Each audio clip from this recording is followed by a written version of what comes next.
Bismillahirrahmanirrahim. Pahala tersebut dihapus oleh Allah Ta'ala dengan sebab katanya durhaka kepada yang inang durhaka kepada lakau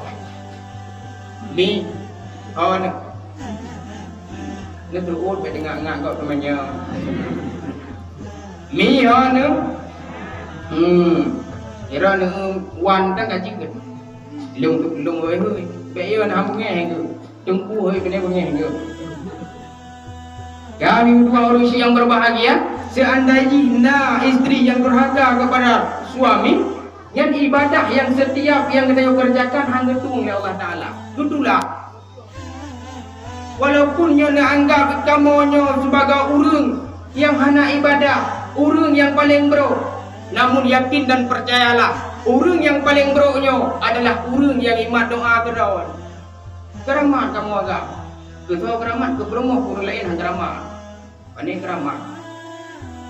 Ya ke promoh keramat, maka draw nemi dua orang si yang berbahagia, uronyo mantang nak buat punaikan sembahyang sunnah.